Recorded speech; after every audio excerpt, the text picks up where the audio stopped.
En tu boca hay más bacterias que personas en el mundo. Tu boca está poblada por más de 600 tipos diferentes de microorganismos. En una sola gota de saliva podemos encontrar más de 100 millones de bacterias. Haciendo los números podemos decir que tu boca está poblada por miles de millones de microorganismos, es decir, más que personas en la Tierra. Pese a su mala fama y relacionarlo siempre con las enfermedades, lo cierto es que los miles de millones de microorganismos que hay en la Tierra, solo unos 500 son patógenos para los humanos, y de estos, solo 50 pueden producir enfermedades graves. También se sabe que el olor desagradable de nuestra boca por la mañana es debido a la producción durante la noche de compuestos volátiles por parte de las bacterias que habitan nuestra boca. Por esto es importante cepillarse y enjuagarse bien los dientes para poder eliminar el mal olor. Y yo me pregunto, ¿cuántos microorganismos tendrá el mueble o la silla donde te encuentras sentado?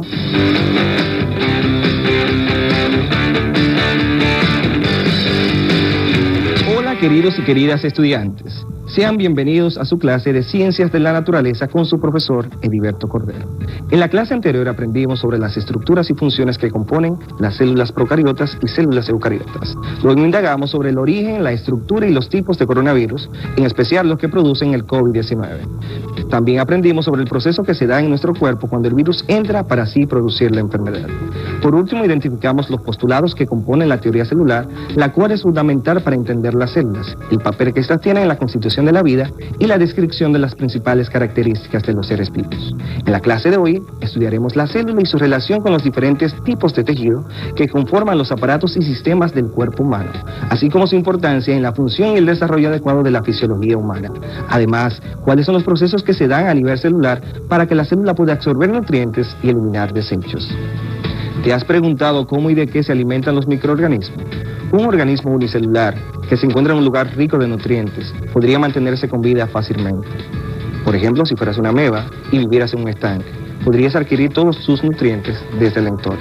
El oxígeno que necesitas para tu metabolismo pudieras adquirirlo a través de la membrana celular. Y el dióxido de carbono y otros desechos podrían salir fácilmente hacia el exterior. Cuando llegara el momento de reproducirse, simplemente te dividirías a ti misma en dos. Sin embargo, gracias a Dios, no eres una ameba. En el caso de nosotros los humanos, las cosas no son tan simples, ya que somos grandes organismos multicelulares. Tu cuerpo complejo tiene más de 37 billones de células. La mayoría de estas células no están en contacto directo con el ambiente externo.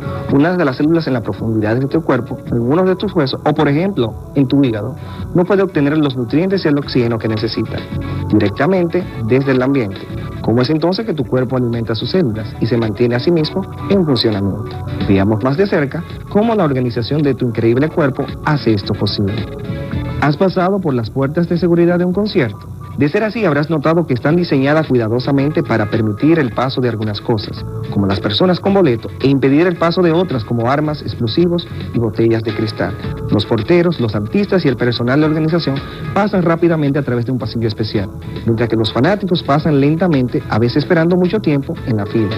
En muchos sentidos, la seguridad de los conciertos es muy similar a la membrana plasmática de una célula.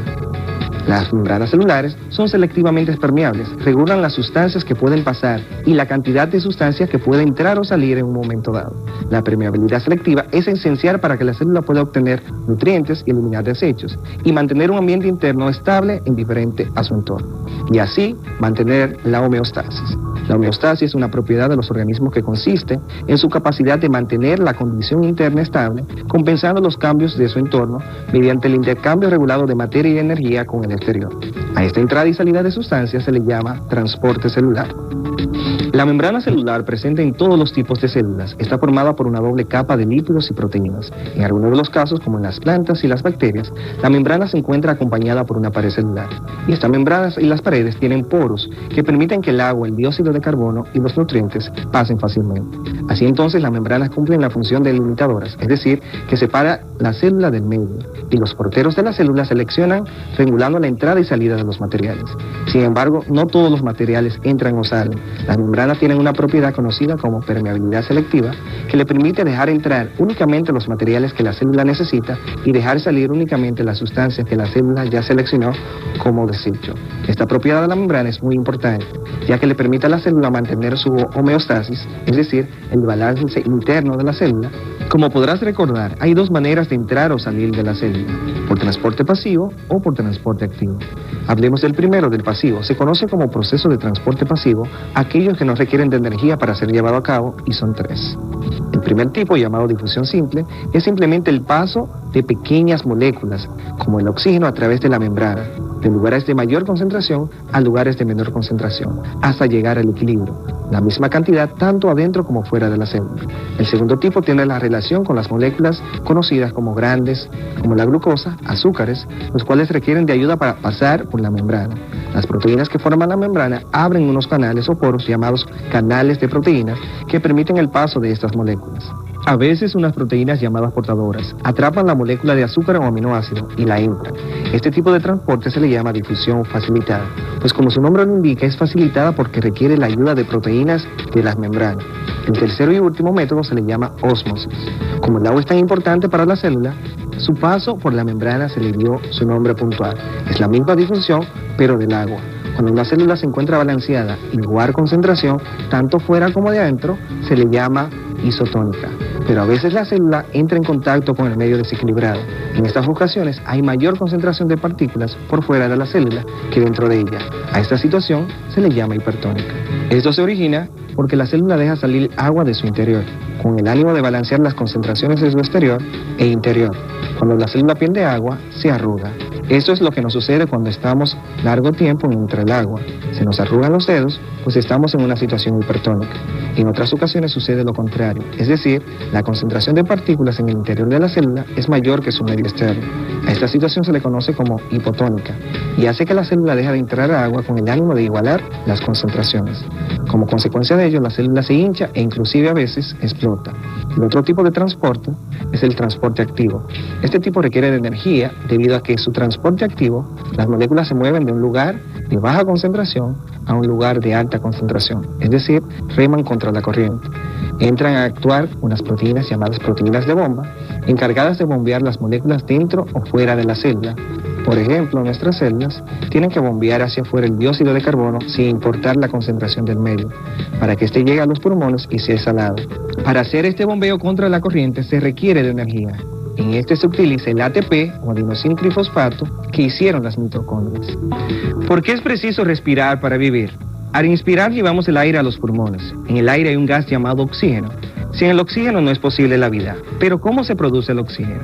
Es muy común pensar que la mayoría del oxígeno que respiramos proviene de los árboles y selvas. Sin embargo, los ecosistemas terrestres producen solo el 28% total del que se produce en la Tierra. De acuerdo a diversos estudios, al menos el 70% es producido por las plantas marinas.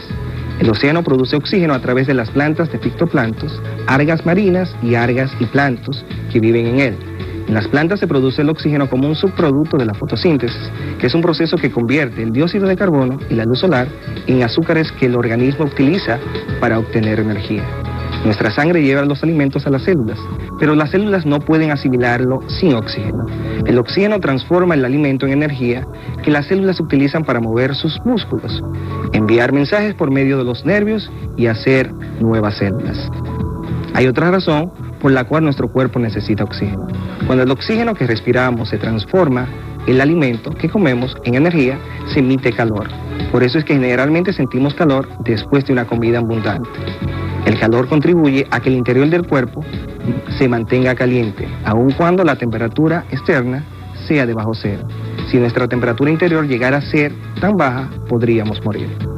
Si los seres vivos estamos compuestos de millones de células, ¿cómo estos se unen para formar un organismo?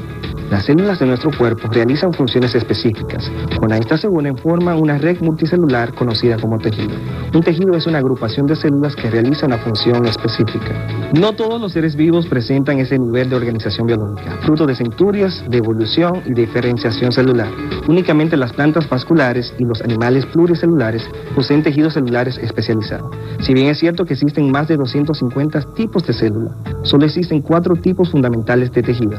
Tejido epitelial se trata del conjunto celular que recubre las superficies del cuerpo. Este tapiza las partes más externas de los órganos y del cuerpo mismo, y se encarga de labores de secreción y absorción. Da origen a las glándulas y constituye el límite físico del cuerpo. Las capas más internas se hacen frente a los elementos. Cumple funciones de protección, secreción, excreción, absorción, filtración y sensación. Para ser más claro, a través del tejido epitelial se excretan desechos, se absorben y se filtran sustancias, se perciben estímulos que generan sensaciones y sirve como barrera entre el órgano y el exterior. Un ejemplo de una función del tejido epitelial del tracto digestivo secreta enzimas que descomponen los alimentos. Tejido conectivo, también llamado tejido conjuntivo, es el encargado del sostén y la integración de los diversos sistemas que componen el organismo. A través de él se esparce la red vasculonerviosa, es decir, sanguínea y neuronal, y forma los diversos órganos y apéndices del cuerpo del ser vivo. Puede ser especializado como el tejido óseo o no especializado como el mucoso o gelatinoso. El tejido conectivo especializado se presenta en forma de cartílago, de hueso, de tejido adiposo, de sangre y de tejido conectivo reticular. El tejido muscular, como su nombre lo indica, este nivel tisular ocupa lo que son las estructuras que movilizan al organismo, que le brindan la fuerza necesaria para desplazarse o para emprender las más diversas tareas, como pueden ser mantener la circulación sanguínea andando con el corazón. Esos tejidos suelen ser altamente especializados, por lo que sus células se conocen como fibras y gozan de una elasticidad fuera de lo común. Gracias a este tejido y a su capacidad de contraerse, los seres humanos pueden mover sus músculos. Se dividen en músculo liso, se contrae sin la necesidad de que el individuo se dé cuenta, es decir, de forma inconsciente e involuntaria. Reviste la superficie del estómago, de los vasos sanguíneos, la vejiga y los intestinos. Un músculo esquelético. Se dispone en haces de fibras unidas al hueso por medio de tendones. Son los músculos que sobresalen cuando realizas mucho ejercicio, por lo que este puede moverse a propia voluntad. El músculo cardíaco se encuentra en el corazón y da forma al miocardio y a la sangre que impulsa. Tejido nervioso. El tejido de control del cuerpo, compuesto por millones de neuronas y las células de soporte llamadas gliales, interconectadas en una vastísima red de transmisión de impulsos eléctricos que permiten la acción y la coordinación de las partes del cuerpo, así como la percepción de los entornos, la acumulación de experiencia y los demás procesos de razonamiento y reacción, característicos de los seres vivos superiores. Es posible hallar tejidos más o menos especializados dentro de cada uno de estos niveles, desempeñando funciones puntuales y diversas. Absolutamente todas las células del cuerpo forman parte de estos 4 niveles de organización de tejido. Como te has dado cuenta, todos los seres humanos y otros seres multicelulares están compuestos por órganos y aparatos de órganos que en conjunto conforman lo que es el organismo. Las células se unen para formar tejidos, los tejidos se forman para formar órganos, los órganos forman aparatos y sistemas y en conjunto conforman lo que es el organismo. A continuación te daré pistas de algunos órganos para que responda cuáles son. Es el llamado órgano rey y es encargado de gestionar el conjunto de las funciones corporales a través del envío de señales nerviosas que rigen el resto de los órganos y sistemas.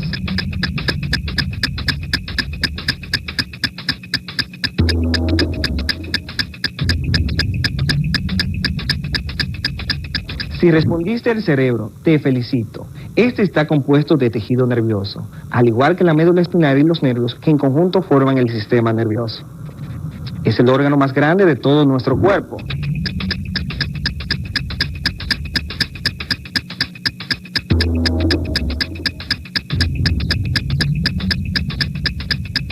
La respuesta correcta es la piel. Estás en lo correcto. La piel es la parte más grande de nuestro cuerpo, ya que recubre todo nuestro cuerpo, junto a los cabellos, las uñas, las glándulas sebáceas y las glándulas sudoríparas. Conforman el sistema tegumentario. Esta nos protege de factores externos como las bacterias, sustancias químicas y la temperatura. Como te has dado cuenta, los seres vivos somos seres fantásticos, ya que nuestras células realizan funciones que ni siquiera sabíamos que existían. Además, las funciones fisiológicas básicas como son respirar, comer, relacionarnos y reproducirnos. Estas mismas funciones las realizan a nivel celular, y aunque no somos conscientes de cómo y cuánto se realizan, siempre están ahí y son importantes para lo que es la supervivencia. También sabemos que las células se nutren y eliminan sus desechos a través del proceso de transporte celular, el cual se da a nivel de las membranas celulares, ya que tienen una propiedad conocida como permeabilidad selectiva, que permite la entrada y salida de nutrientes cuando la célula lo necesita. Además que las plantas y los animales están organizados en niveles de organización, es decir, las células se unen para formar tejidos. Los tejidos forman los órganos y los órganos forman los aparatos y sistemas, los cuales son de vital importancia para nuestra supervivencia. También aprendimos que cada órgano tiene una función específica, como por ejemplo, los órganos del aparato digestivo utilizan estas funciones para poder absorber lo que son los alimentos. También sabemos que los mamíferos y las personas estamos compuestos por 4 tejidos básicos, como son tejido epitelial, tejido conectivo, tejido muscular y tejido nervioso, los cuales se unen para formar todos los órganos de nuestro cuerpo. Además, si relacionamos todo lo que hemos aprendido con el área de la salud, podemos darnos cuenta que existen especialistas para cada parte del cuerpo, ya que las células, los tejidos y los órganos realizan funciones específicas. Y si es difícil aún comprender las formas que nuestro cuerpo actúa de manera normal, ¿qué sería lo patológico del mismo? Interesante, ¿no? Por eso te invito a seguir investigando sobre el mundo de las células y los procesos que se dan en el cuerpo para poder crear un ser vivo complejo y mantener así la supervivencia. Además, continúa indagando sobre lo que hemos aprendido en tu cuaderno de trabajo. Hoy hemos aprendido Ciencias de la Naturaleza con el profesor Heriberto Cordero.